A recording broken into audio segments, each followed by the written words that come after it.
Hello guys, welcome back to my channel and welcome back to another video. As always, I am so excited to have you guys here. And if you're new here, hello, welcome. My name's Claire. I'm a naturopathic doctor and I'm super passionate about helping you feel more educated and empowered when it comes to your health. I know that the internet can be an overwhelming place when it comes to health information. And while my goal is to help educate you and provide you with information, it's also to open your awareness to your own body and health so that you can feel empowered to make the best choices for you on a day-to-day basis. I also know that even with all the information in the world, actually applying these practices in our lives can be tough. So I want to create a place where we can talk about realistic strategies for improving our health and ways to stay motivated and consistent along the way. And while I love sharing healthy meal ideas in this What I Eat in a Week, these meals are just a template. I like to show you how I structure my meals, how I consistently make healthy meals on a regular basis so that you can go home, figure out what works for you, and incorporate more whole foods into your diet. So with that being said, let's jump into the video. So over the weekend, I hard-boiled a bunch of eggs. I love having hard or soft-boiled eggs on hand. They make such a quick and easy high-protein breakfast. I usually cook mine for 8 minutes in boiling water and then directly into an ice bath. And the number one tip I have for patients is just always having pre-made protein sources on hand. It just makes your meals come together so much easier. And while I was peeling my eggs, I cooked up some shiitake mushrooms. I always like to make sure that I have protein and fiber in my breakfast, and doing a big batch prep of some veggies that I can add to eggs in the morning just makes my meals come together so much quicker throughout the week. Shiitake mushrooms are actually really high in choline, and eggs are high in choline as well, and most people do not get anywhere near enough. It's really important for neurotransmitter synthesis, cognitive function, liver health, and I will always just mash my eggs. I'll usually add a little bit of salt and parsley. You guys will see throughout the video, I love adding parsley to almost anything. It's super great for you as well. And then another thing that I always keep on hand is some sort of carbohydrate. You guys know I love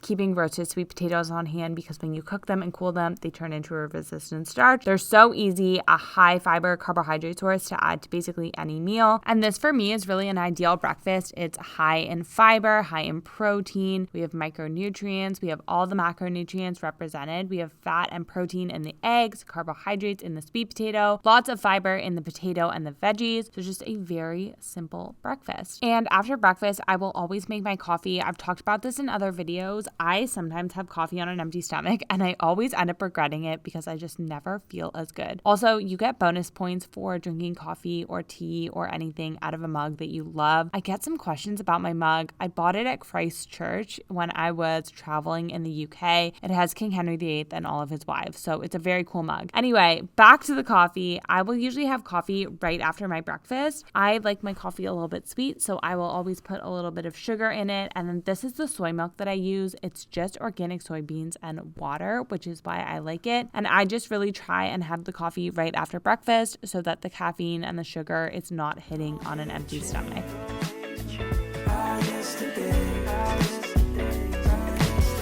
Stayed in but felt so far away. Last night was one big holiday.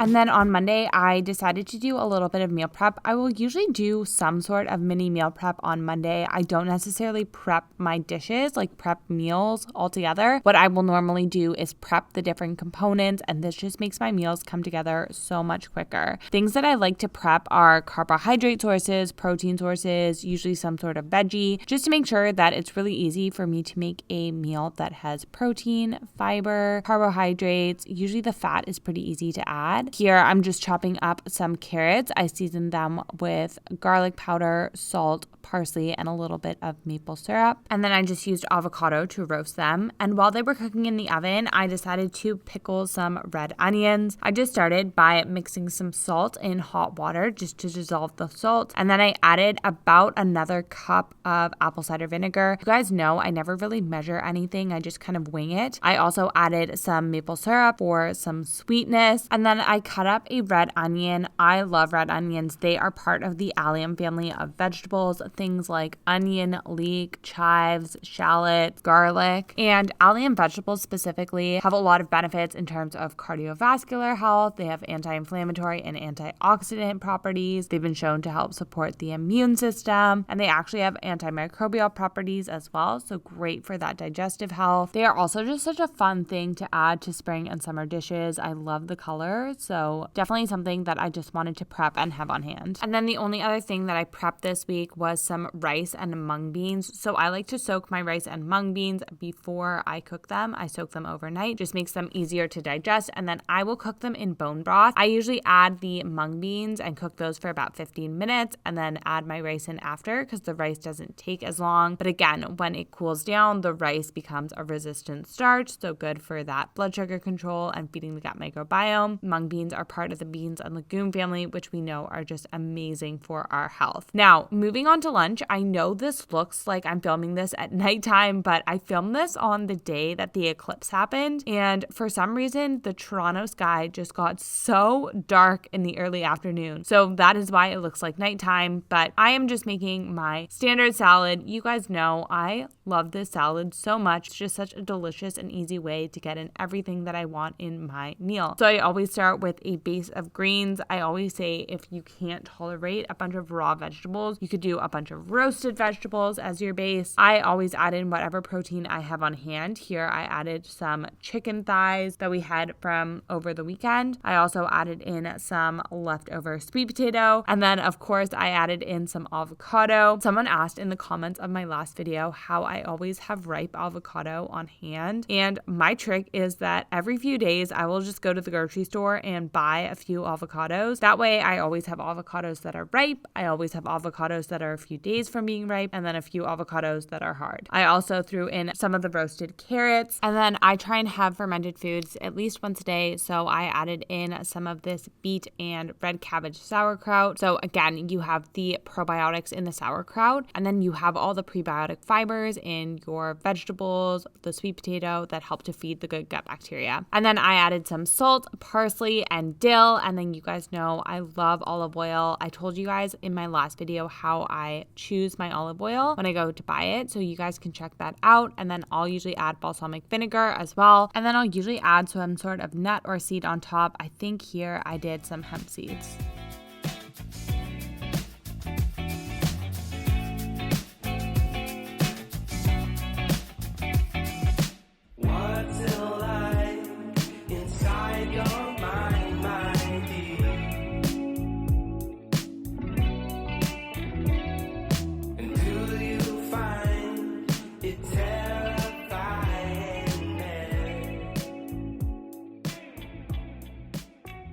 So for dinner, I just ended up using some of the meal prep. So I mixed some of the rice, mung beans, and roasted carrots together. And then for my protein, canned sardines are honestly one of my favorite proteins. They are super high on omega-3 fatty acids. They are lower down the food chain than larger fish like salmon, so they tend to be lower in mercury. They're also super high in calcium, vitamin D, so they're great for bone health, really great, especially if you are postmenopausal and looking for ways to up your calcium intake, because we know that that is really important during that time. And the nice thing about the sardines is they also have the vitamin D to go along with the calcium. Anyway, I took my dinner on the go because I was actually going to the home opener of the Jays game. I'm so excited. I feel like the start of the Jays season really kickstarts spring, summer in Toronto. I also just love Jays games. They are so fun to go to, but I know that a lot of the times the food that is available at there is just not going to make me feel my best. And I definitely eat out sometimes. I definitely indulge in really good food. You guys know, you've seen when I eat out. And really the food at the Jays game just doesn't appeal to me. Now, I did also bring Zevia to sip on while I was at the Jays game, and that was a nice treat.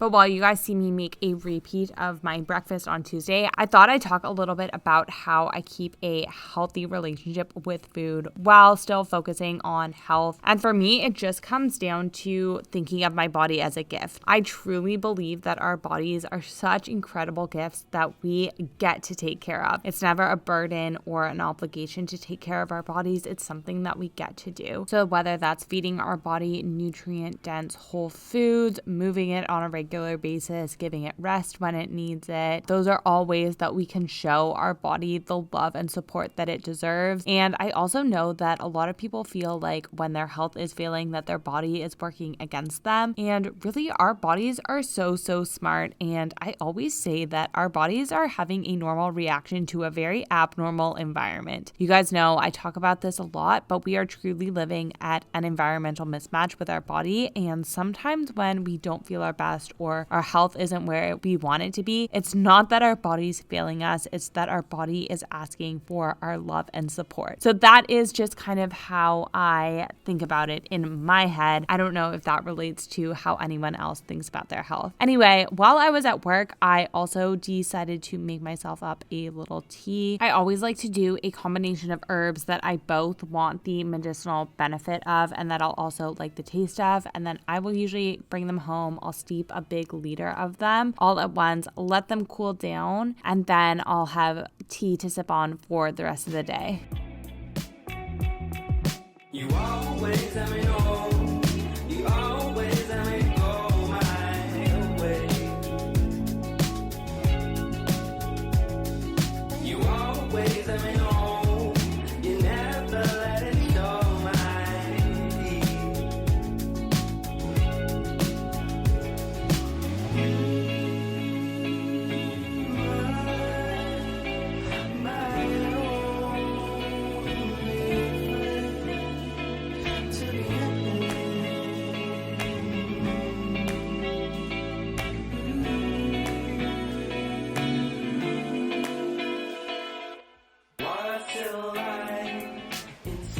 All right, hello guys. I'm just watching a lecture, but I thought I'd tell you guys a little bit about what I put in my tea this week because I've been getting some questions on what teas I make. I switch them up every week and I just make it with herbs that I both want the medicinal properties of and herbs that I like the taste of, which is why I always include hibiscus, and that's what gives it that really bright red color. It's just a great antioxidant tea, but overall I just love the taste. Whenever I make a hibiscus tea, I'll usually put something like licorice in it as well, just because hibiscus can lower your blood pressure. And a few summers ago, I was drinking so much hibiscus tea that my blood pressure got really low. So now I always add something like licorice in it as well. I love licorice too because it's a really nice adaptogen, and it's an adaptogen that fits my profile. There are so many different adaptogenic herbs, which are herbs that can help support your adrenals. They are all very different. For example, ashwagandha, rhodiola, ginseng, licorice, those are all adaptogens, but they're very different. So I would pick the adaptogen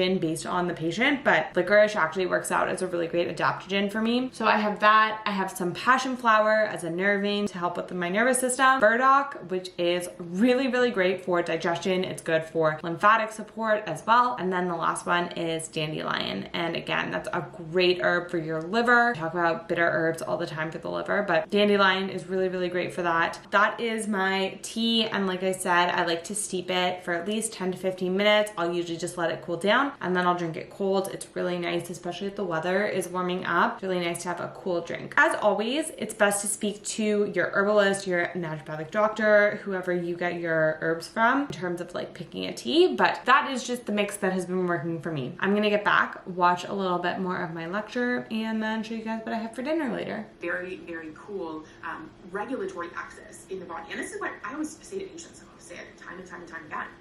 What's really important that you remember is that your body's always right. The hepatic triglyceride content is directly linked to our insulin clearance, right? This non-alcoholic fatty liver state, insulin clearance is decreasing really significantly. That is the key to breaking out of these loops of dysfunction. So then cortisol is coming up, your appetite regulation systems are coming up.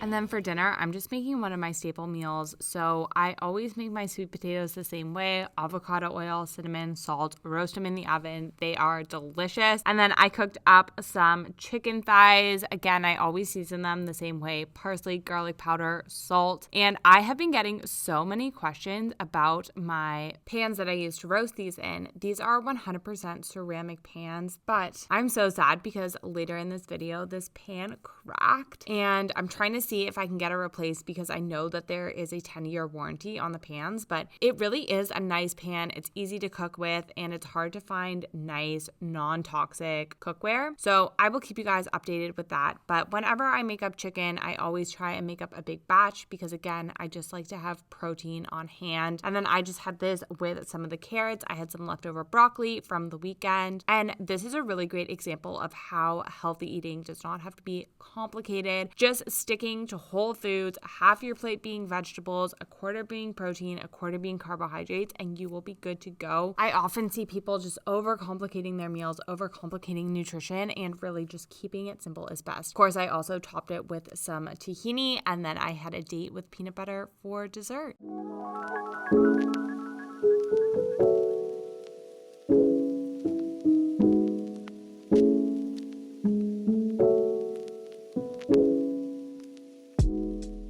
And I often get asked what supplements I take, and I'm actually just trying to finish up the rest of my supplements right now because I'm getting blood work done in a few weeks, and after that comes in, I'll definitely be reassessing the supplements that I'm taking. But it's really important to remember that everyone has different needs, and what someone is taking for supplements shouldn't dictate what you are taking. I really tailor my supplements to my blood work, to my main concerns. I also recognize that we are living in the modern world, and I really see supplements as a way to give my body that extra support that it needs, again, to just address that mismatch that we are living at. But yeah, that is just kind of my 2 cents on the supplement side of it. And then I just had my same breakfast, and this is what my breakfast looks like about 2 seconds after I film it. I just mix it all together, and it just makes that, a delicious breakfast bowl. I look forward to it every morning. And then after my breakfast, of course, I had a coffee. But just going back to the supplement thing, I think as humans, we like to believe that there is one thing that is going to help our health, whether that be one food, one supplement, one lifestyle change. And I think that social media really capitalized on this concept. You see so many TikToks and reels of people saying that this is the one food that they ate to heal their hormones or heal their gut. And then in contrast, you see things like this is the number one food to avoid, or this is the thing that is wrecking your hormones. And of course, as humans, we are drawn to those definitive statements, but it's so important to zoom out and look at the big picture. There is not one food or one supplement or one lifestyle change that is going to radically transform your health. Yes, there are definitely things that are really going to move the needle and are going to make a big difference. It is a combination of things. It's eating a micronutrient dense, whole food based diet. It is making sure that you're getting adequate fiber and protein every day. It's making sure that you are getting good sleep, that you're moving your body every day, that you're doing things that bring you joy, that you're cultivating social connection. All of those together is going to transform your health. It's not one thing. And I just find that remembering that really helps to decrease my stress around food and lifestyle because I know that it's not one thing. It's a combination of things. And if I slip up here or there, it's going to be fine. But anyway, back to dinner. I just had a few leftover burger patties in the freezer, so I thawed one of those out. I made it into basically a mince. I had that with some of the leftover rice, greens. I added some of the carrots, avocado, and some of the pickled red onions, and that was my dinner. And then I had a date and peanut butter for dessert.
then on Fridays, I'm in the clinic full days. So all the other days, I'm just in there half days. But I always bring both my breakfast and my lunch. For breakfast, I just bring my same breakfast, sweet potatoes, mushrooms, and hard-boiled eggs. And then for lunch, I'll usually just pack myself a big salad. And this is a really good example of how it just takes a little bit of planning. This really didn't even take me that long to throw together, but just getting up a little bit earlier, throwing together your lunch so that you can bring it. Brought my same salad that I normally have every day. I have this cute little container that I put my salad dressing in. I also always have avocados on the go, so I just brought a avocado with me, had half of it with breakfast, half of it with lunch, and made my coffee, and then I was off to work.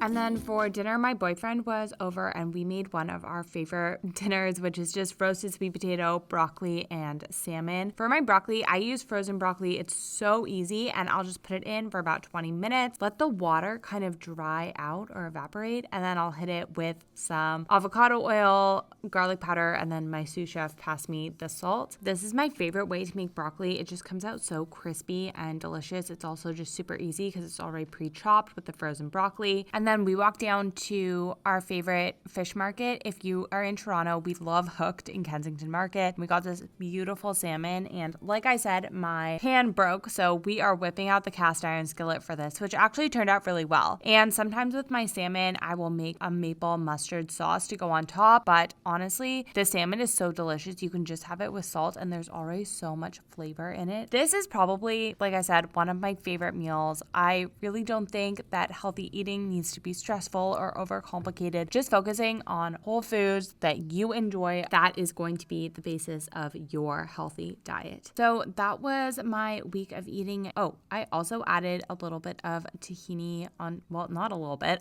quite a bit of tahini on top of mine. And I think I ended up having 2 bowls of this. It was so delicious. And then of course I had some dates and peanut butter for dessert. And then you guys know I don't really film on the weekends, but me and my boyfriend will always make up a big scramble, have it with some sourdough toast that we get from a local bakery. This weekend we went out for dinner, so I wanted to include a few pictures of that as well. As always, I hope you guys enjoyed the video. I hope you got some meal ideas, inspiration, or value out of the content. As always, I am here to support you guys on your health journey, whatever that looks like for you, and I will see you guys in the next video.